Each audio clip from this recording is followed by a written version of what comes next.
The Connection Show, inspiring hope, health, and healing, sponsored by Braveheart Workshops Live with Jill Reynolds. And joining me today from New York is Trazz Sawyer. Welcome to the show, Trazz. Thank you, Jill. Well, it's just a privilege to get to know you and to share a little bit about your story with the audience. I'd like to just do a quick intro bio. So, Traz was born in Ithaca, New York. However, him and his three siblings grew up in Mississippi. His parents no longer wanted him nor his siblings, so around 4 years old, his life changed drastically. His childhood became a living nightmare for far too long until he was a young man. Knowing the evil secrets of what was really going on in his household, he grew up and carried multiple burdens: self blame and eventually anger at his own powerlessness to help his sisters and himself permeated his life. Fast forward, Traz ended up authoring two children's books. One of them is called 8 Ounces of Water for 8 Hours of Magic, and the second one is called Little Antifreeze. They're both children's stories, and Traz is writing now and getting ready to publish his autobiography called Worse Than a Nobody. So we'd love to learn more about Traz as we interview him and get to know him better. So, Traz, it's such a privilege to have you on the show. And what we love to do on the Connection Show is connect the dots of people's lives from their childhood to who they've become today. And so, if you wouldn't mind, take us on that journey back to being just a little boy and let us know what it was like growing up in your home and then how you saw that progress into who you've become today, the unbelievable Christ-centered man you've become today, Traz. Well, it started a long time ago, as my autobiography, Worse Than Nobody, states, outlines. When I was at a young age, that's when, and I was highly aware of what was happening for a person of my age. And I saw it actually changing, and I knew that it wouldn't be good. You could like see, on what's coming on the horizon. And I Could was you like, talk a little louder, Traz? yes, I could I could see what was on the horizon, and it didn't look good. It didn't look good. But the worst part of it all was I couldn't see a potential end of it. I mean, you create hope, but really there's none there at all. Oh, somebody's gonna come, your dad's gonna come back, he's gonna change his mind, or your mom or your grandmother, is gonna come rescue you. But the reality is no one is coming. No one is coming. So you there, but yet, you try to keep on to that hope until it finally fades. Then when it fades, that's when you really in a bad place because you have no lifeline. And And so, that's why was your mother and father drug addicts, alcoholics? What was their backstory? That where they abandoned you and your siblings? my mom had left us with our father before, the actual, transplant. And why did she leave? She was young when she got with my father, quite frankly. I mean, I don't know, was it 12, 13? So she was young. She hadn't lived her life, and he was quite a bit older than she was. So I guess she wanted to live her life or whatever. They end up separating and she was gone, but he had us, but he did not want us. He told me himself some years later, first time I saw him after 18 years, my grandmother encouraged me to actually contact him to see him. So I contacted him to see him, and I met him in a park, and he told me point blank, he said, "You're not my son." And I was like, "Really?" And he was like, "Yes." And right there, all those years of that hope, it just that little spark was gone. And did you ever meet your mother? My grandmother then encouraged me to see my mother. And I decided that I would take her advice because she was a awesome, great, awesome woman. And I mean, advice she gave me, I would listen because she was the only one there really all those years in exile. So I took her advice and I went to see my mother, and I learned that my mother was an alcoholic. She drank a lot, and could become, how would I say it, quite hostile. Okay. So I stayed with her a while, and I saw that, okay, this, you know, So your this mother kind of, was a raging alcoholic, and yeah. so when your father then placed you and your siblings, you were placed with your grandparents. Is that where you moved to, your grandma's house, or foster care, or where did you go?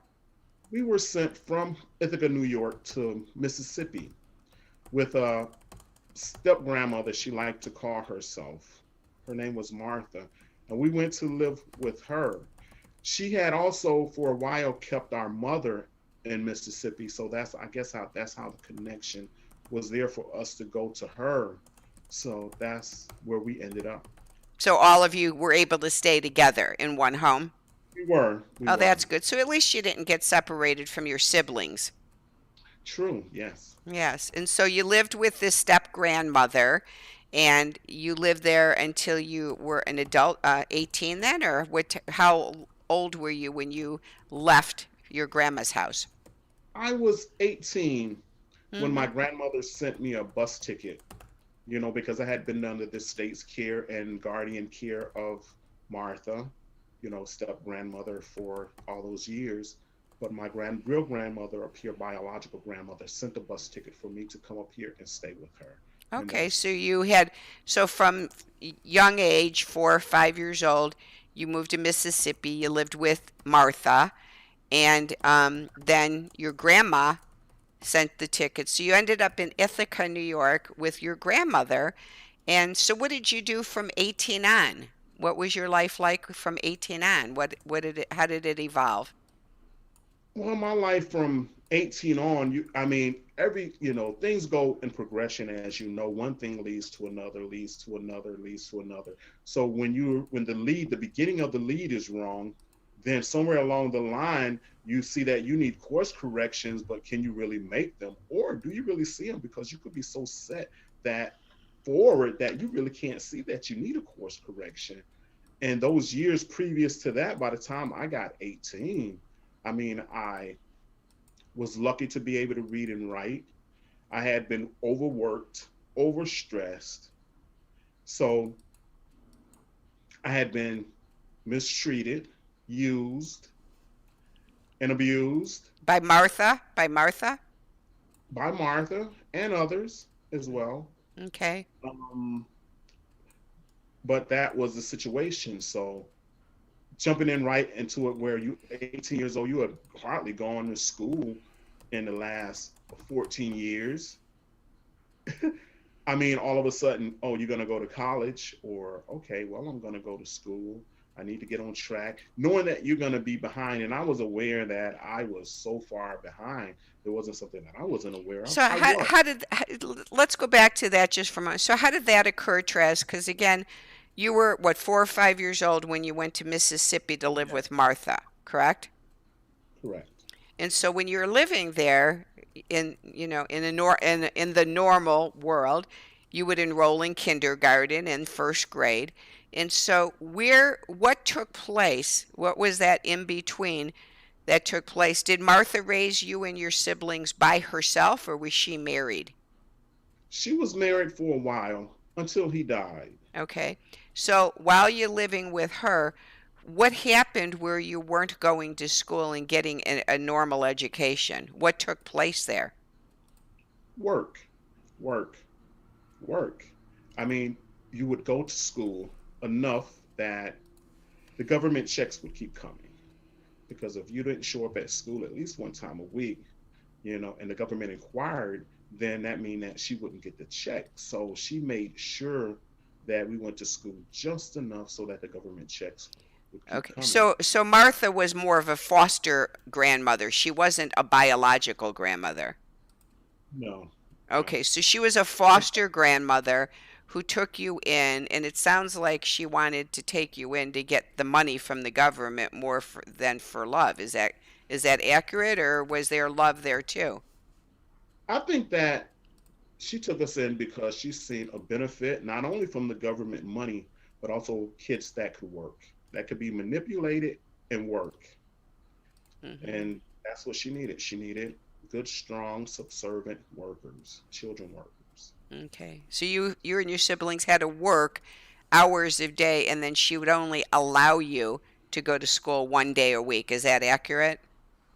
At times, my sister was allowed to go a little bit more than that, but it got to the point where after being so far behind, sitting in the back of the class from first grade, knowing I was so far behind and all of this year, I didn't even want to go, to be honest. Mm-hmm. Because I knew just where I was at, and I didn't want to be called on. I wasn't going to raise my hand for a question to answer, and I was going to be noticed at the back of the classroom because everybody going to look back there and say, "Oh, he's the last one, all the way back by the sink." Because then I started to have nosebleeds. I think I might have created them myself, terrible ones, so they would have to place me back by the sink at the back, very back of the classroom from first grade. So I think they were happy when I didn't come to school. They didn't have to deal with that. Mm. So So shame and one, shame and embarrassment came into you quite young, quite yeah. young. And what Yeah. type of work did you have to do as a child? What kind of work were you doing? Okay, well, it depends on the season. Everything was seasonal. Everything was seasonal. If it was spring, then it's time to prepare the crops and get them ready, for summer. And then when the summer come, you have all these crops to harvest. If not harvesting those and then harvest them for other people that she send you to sell to sell your labor out to help them harvest. So there was always something, So it was and then farm work. You did farm work? yes, Farm work. yes. Did she It was have a big hot. farm that she lived on? Hers was like 3 acres. She owned it like Mm. 3 acres of land, but there were people who owned so much more land than that. So Okay. So she we, would she would hire you out to do yes, field labor work, and all then over. the money that came in, she'd keep it for herself. Yes, yes. Okay. Okay. So that's tough. That's tough. That's like slavery when you're a little kid. Yeah, especially when you know you're not eating good either and you're hungry a lot or you're eating pig fat and things. I mean to a kid, okay, you're eating, but you at the point where you know you just surviving at that point. And then when there's nothing but government pork, or government eggs, powdered eggs, then it's really tough. And then when you know that, you start liking them and looking forward to them. Then it's pretty serious. Mm, yeah, yeah, definitely. Oh boy, that's tough. So then let's go to 18 now. You're in Ithaca, New York with your biological grandmother.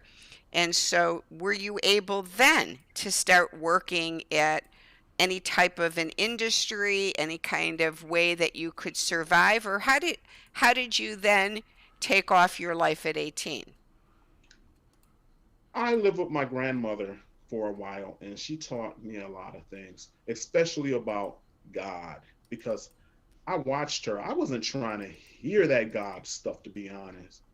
Come to me about God after living with Martha all those years, and that's what she was, an evangelist who had us to build a church for her.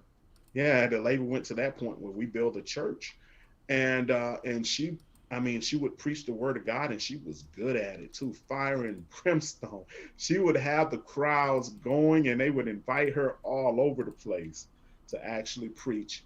But man, when that sermon was over, the trip home, we knew it was gonna be hell if you really want me to tell the truth.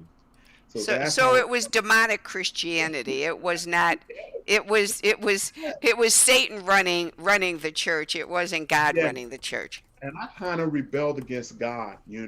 And the crazy thing was, I believed in God. I knew that there was more. I knew that there was more power because, quite frankly, when I rebelled from God, I started looking into strange things started to happen to me, and I started looking into black magic, and a whole bunch of other things, not really knowing it was something that was just like naturally came over me, that I probably as a kid didn't know I was practicing it. I know it now, But I didn't know it then that I had really gone far and had rejected, God. So when I came to New York and my real grandmother started talking about God, she didn't know I was on red alert. I was on red alert. Yeah, Satan But was trying to take hold of you, and he didn't want to let go of you to give you to God. yes, and she was relentless. She was relentless. But one thing she was so kind, and you could tell that her spirit was so genuine. She was a genuinely good woman, my grandmother, Idella Sawyer. And I watched her and I watched her and I watched her on her knees and I watched her and I listened to her. I listened to her and, I watched her and I never could find anything at fault. She did give me eh, wrong advice twice. I say that now. She gave me only wrong advice twice, only twice. But she was a good person, and she saw some things that I had never told anybody about myself, which was Hmm. quite astounding. How she came to those revelations. But I was quite disturbed when I actually came back to Ithaca. I mean, we had dealt with many things, not just being hungry, sometime working, I mean, and beaten, even when we did the work right secretly, or neighbors knew and said nothing because people minded their own business.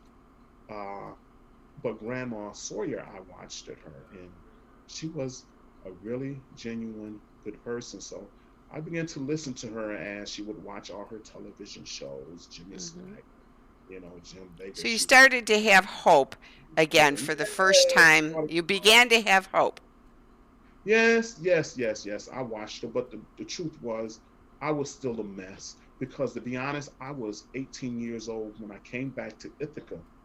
But there was another person who had an impact in my life, and he had told me that I would only live to be 21 years old.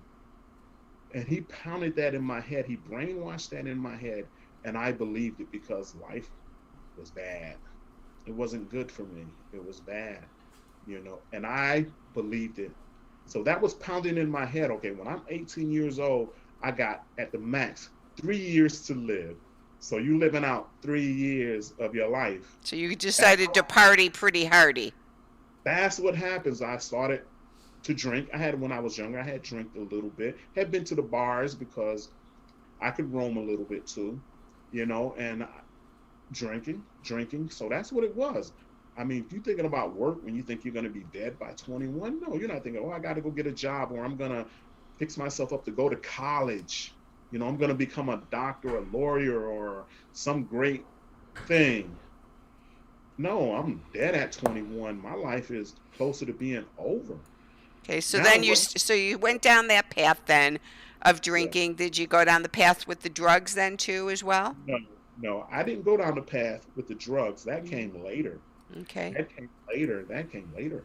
Uh, what it was, I started hanging out, partying, drinking, Hmm. So and then what I'm still at a loss, did you get a job then? Or did you just no, you just lived off of grandma? I stayed with grandma for a while. Then I just pretty much lived off the streets. And so I had lived when you say for you years. lived off of the streets, help us to understand a little bit more of how you made money to survive. What did you do to survive? Okay, survivor for me, I would have to look back because survivor came to me because I remember the nights I had to sleep in the woods. I had to sleep outside in the middle of winter and not freeze. In the middle of summer in Louisiana, in the forest of Louisiana, and everywhere else, I slept outside, Mm-hmm. watching. Sometimes I could see in the far distance a person's light on in their house and wish that I was in there, but I was outside. And this Mm-hmm. was, there was no homes or places of That was shelter. though in so when you got to New York though, and you said you lived with grandma and you And then started to drink. I got my own apartment. I got my own room, not an apartment, a room. And that's how I started to live through DSS, through social services. Through social services. That's how I end up living through social services, but then end up hanging the streets and got to 21 years old and realized that I was alive and I wasn't prepared for life. I was not prepared, zero prepared for life. Mm-hmm. So then That what rabbit hole did that take you to next? So you're in this so you're 21 now. You're obviously not dead at 21. So where does your life project go there after 21? okay, I went through the job things here, there, even worked for my uncle's business. He was a loan officer, so I would help, Ithaca neighborhood housing pass out flyers. So, I worked for him and did that, but eventually I fell away from that, and went and did other jobs, like the big fast food, Burger King or Pizza Hut, and just a whole bunch of jobs like that. That's pretty much what I did. Nothing spectacular beside getting a job at a youth facility, and work like that. But I sometimes did things like volunteer for the Salvation Army to take children camping because Hmm. I knew how it was, and so I did, do some things. But it was just me running the streets. Never. So with all of that, not working very often, still being on the streets, then did you meet anyone? Did you get married? Did you get yourself into criminal act in things or what led you then at 21 to now? What happened within your life then of kind of in and out of jobs, not really In having and a out of jobs. purpose? I ended up, how would I say it? A criminal, a petty larcenist, because I would steal. I would go into stores and I would steal. And, Okay. and I would get caught sometime because I wasn't as good as I thought I was, and I would actually get caught. So I started building up a criminal record. But Okay. stealing for me wasn't something that was new. That was something I learned very young because I had to steal to eat sometimes. Mhm. Mhm. You know, I had to sneak into one neighbor's, my brother and I, little utility place to actually get food to eat. And I just knew that they knew we were going there to get food. So survival for you Yes. became um, an issue to the point where the only way you knew how to survive was stealing from grocery stores, stealing whatever you could steal in order for you to survive. So with the theft, and did you get caught and end up in jail, or did anything occur that ended up where it led you more into crime?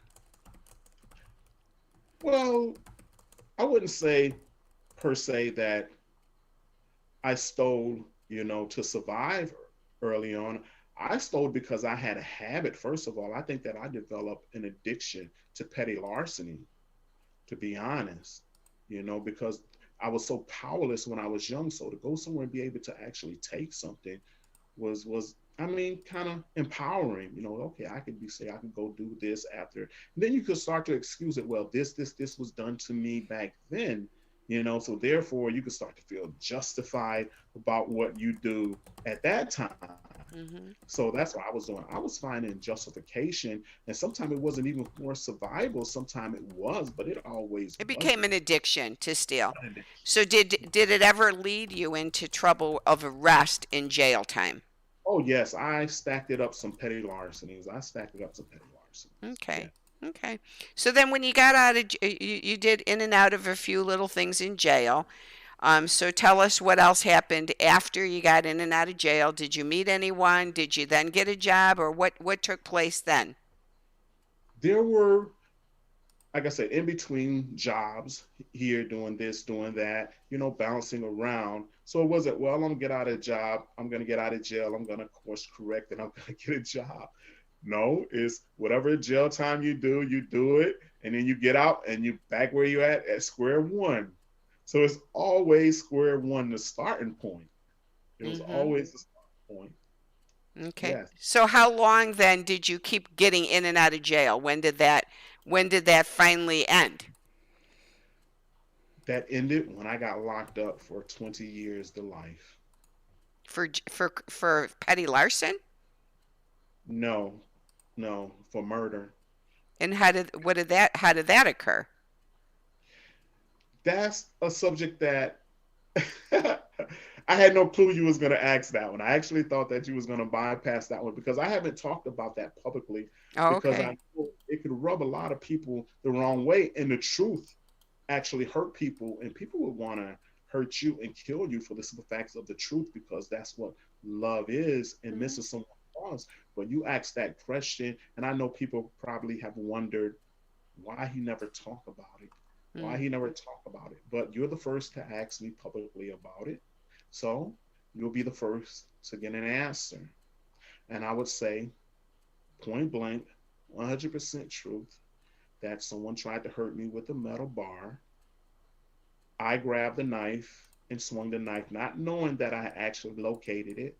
Pushed the door back shut just to find out after I hear a piece of metal hit the floor, that's a possibility that I did actually strike him with a knife. So therefore, I looked out and see him hurt. And I go out and outside the apartment where he was in the hallway trying to force his way, when he had been trying to force his way in, I told my sister who was next to me, which was her boyfriend, that we needed to go get him help 911. So I went to call 911 and gave the police the knife so they could judge the depth of the wound and everything. And he died. Mm. I was charged with murder. Uh, So he was instead of the charges coming back to be involuntary manslaughter of, being attacked being and attacked. protecting yourself, it turned against you instead. What happened? What happened was I wasn't a stellar member of the community as I just was explaining to you. What happened was what happened was there was a person there and I saw it going bad. I was thinking, okay, now this is a serious one right here. I had the misdemeanors. I had been in a couple of fights. I had a forgery where I forged a check that had my name on it but belonged to a landlord. So it was still theft. But as far as real serious violence, I hadn't graduated. You asked about a progression of criminal, behavior over time. And I guess in a way it was progression when you go from a petty larceny to actually committing an actual fraud, a Well, it's felony. kind of like drugs. You start off with, you might do some pot, and the next thing you know, you're doing, something heavier, and then you go heavier. It's progression with addiction. And so it's, criminal activity, like you said, became an addiction to you. And the same as drugs. You start off with, just minimal drugs, and then before you know it, you might go from, to cocaine, and then you might get into heroin or whatever. Um, so there is a progression with addictive behavior that occurs. So when this incident took place and you got convicted and had to go into prison for the murder of this your sister's boyfriend, how long did you serve time then, Traz? Oh, okay. I'll answer that, but I go back just a little bit. Hmm. When this here incident happened, some things happened that one person who was there said that he left, which was my mom's boyfriend, said that he left just before the actual event of the actual swinging of the knife, the stabbing occurred, which wasn't true. He was there, and she backed him up. He said that we became peaceful and compliant and let him leave to show that the situation wasn't as hostile and aggressive as I said. So that right there impacted the jury. And my sister said that I told him to put down his metal rod, and that's when I opened the door and stabbed him. He was still armed when that happened, So and he your still wanted sister to your sister backed you up, but your that. mother's boyfriend did not. No, my sister lied. Oh, He she was still lied. armed. She said that he wasn't. He was. She said that he wasn't armed. I told him to put it down, and he put it down. But he still had the weapon. At the time that it happened, when the door flew open and I swung the knife. Okay, so they didn't back you up. No, no, or about the order protections that she had against him. A number of order protections, and the last one expiring 30 days prior, or her calling me up to her apartment 2 weeks before this because he had put her in the hospital and she said was stalking her, or my mom calling me saying that he's outside the house stalking. I became years later to wonder, was all this here true? I even came to doubt myself that all these things that was reported, these abuses that was being reported to me in the order protections, were they actually real or were they just made up and I was being used? So I had to ask my younger brother more recently. I had to ask him because he was in the home more. He lived there, with my sister and my mom a lot, and he was a lot around them a lot more. And I had to ask him, this was more recently, was this abuse really happening with him? I had to ask him that because I had to know, was I set up and being manipulated, and brainwashed into this your Well, conduct when you because live in a dysfunctional home, sometimes you don't have any benchmark what looks normal. So it's very normal, Traz, to want to ask somebody else, did this really happen or am I making this up in my mind? Did it really occur?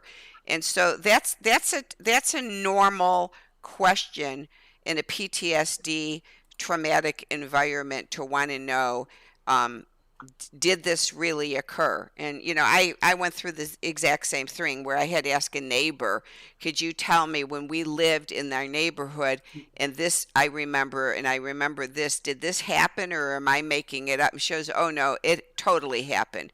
So that's atypical for people listening.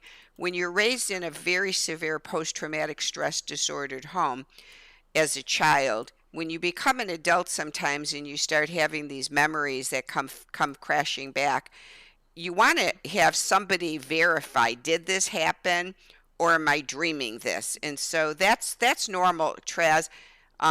So I just want you to know I hear you and understand where you're coming from. Go back because with time and stuff and kind of coming to moving from victim to victory, did you and your sister ever make amends for her, like not standing up and supporting you, or is that still a pretty broken relationship? I first would like to know that it didn't need to happen. He didn't deserve to die. It was something that happened that didn't need to happen.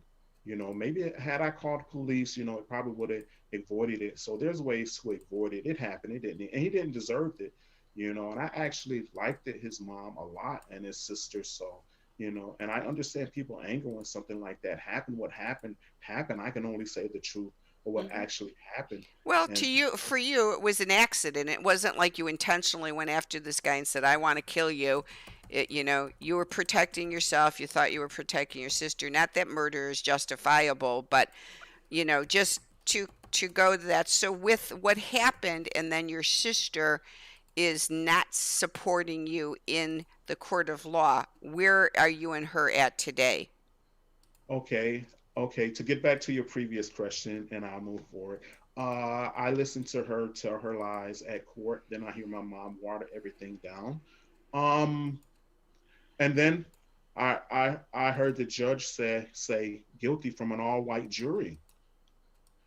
And then and I knew that it was going bad. I was sitting there watching. I knew that it was going bad. And when I heard the pretty much the guilty, I was like, wow, 20, at least 25 to life, 20 to life, 25 to life. It could have been as less as 15 to life, but I was seeing it as over. Like I had been seeing it before I got to the age of 21. So I mean, that's that's where I was back. That's where I found myself back at. Hmm. And my sister and I, we never talked. So you haven't spoken to her in 22 years? I haven't spoken to her in 22 years. Mm-hmm. Mm. Yeah. Beside a brief conversation, my cousin was with her and she got on the phone and told me something about somebody, which was just a few seconds. Outside of that, no. Hmm. Yeah. So where are you at today? Bring us forward before we close here. So you got out of jail when? How long ago were you released from prison? 3 years ago, after 22 years, and Hmm. I spent 22 years absorbing the law mostly, criminal and civil law. And that's what I did. I just absorbed and soaked up the law, and it caused me a lot of torture in prison because I actually, studied and became knowledgeable, and I also, where I could actually do legal work for myself and in various areas and do it for other people as well who needed it. So I was hated. I was extremely hated, and I Why were can you hated for learning? Who were you hated when by? when you learn, and people, when you in an environment, prison is an environment that is closed, so anything could happen, and a lot happened to me there. I Hmm. nearly died several So they times hated you because you were educating yourself? because no, not because I was using it. I was applying what I used to help myself and other people. When they did wrong, I would actually craft the paperwork to hold them accountable. Okay. So yes, Okay. yes. So since you've been out of prison, what has life looked like for you now? I came out of prison, as you stated, as an author. Plus, I had developed some friendships, as well, that allowed me to, when I come out, to do things and to talk to people. And people wasn't so quick to judge like they were in my own town where, I'm pretty much have been ostracized. But people were very welcoming, with, including a lawyer when I could not interstate transfer out of New York to Louisiana. It was a lawyer, the same one who had handled my trial, who offered me to stay in his house, a Now, beautiful are you house. able to travel now or are you still stuck in New York? I'm stuck in New York. I'm trapped in New York, but I can travel on occasions with permission. How long That's how long before you're released from that where you can just do what you do your life? I 20 years to life. So technically, life is that time period. So even though you're released from jail, you legally can't move to another state. You can't move out of New York and I go. can't, You I can't. can't move to another apartment without really approval. Of course, it's really not that, strict, I would have to say, but technically, yes. Hmm. Okay. So when did you author your books? When did you start writing? When you got released from jail, or did you start writing in jail? I I started writing various things, but I wrote two books in prison, and they both, my property was taken and destroyed, everything I owned, including two novels that I had written. My trial transcript, so I could no longer work on my case like I had been, and so I lost two books, and that put me in a box where I figure if I write something, it would be stolen. The concept would be stolen. If I write, it's going to be stolen after those two came up. So I would only write half of things. I would say, well, if they steal, they would only get half, and the other half would be up in my head. So when did you publish and write these two children's books? I had one published when I was in prison. I had 8 ounces of water for 8 hours of magic published in prison. My co-author Joe Ponder, actually worked at getting it published, and my co-author Savina Warren, supported him, and that's how 8 ounces of water for 8 hours of magic, was published. Then once I was out, I published my book Little Antifreeze, which was Little Antifreeze, which is another children's book. So, Okay. and then I continue to write, and I continue to write at times. Today, I mean, in various areas, I still create today because sometimes so much come into my mind, I can never get it all down, and I may have to give away some concepts so someone else can create the movies that I would like to see. So at this point, moving from victim, you're moving towards victory through where I find it very interesting with your story, Traz, that here as a little boy, you had a very difficult time with reading and writing, and your passion today now is writing and sharing your story and in utilizing what was your deficit, which was writing and reading, you're utilizing that now to help others be able to read some amazing books and stories, and you're able to utilize your writing abilities to share stories. So for that itself, it brings you to quite a bit of hope in your life, doesn't it, Traz? It does. But I sort of saw something because I be in prison. I became choir director for a few choirs, and I used to actually write songs and all of this, and the choir would actually perform the songs, and we were like the top choir in the state. The United Voices of Praise in prison was like the most requested choir, at that time.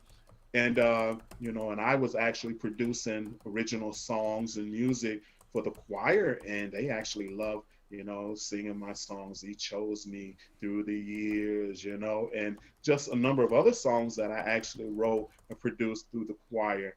So And you so really like I knew I writing. could write. I knew I could really write. But then, I ended up progressing to singer, which I was first, giving it to other people to sing. But then I started producing stuff and started singing more myself, and I became quite a popular singer as well and choir director because I could bridge the difference between singer and musician.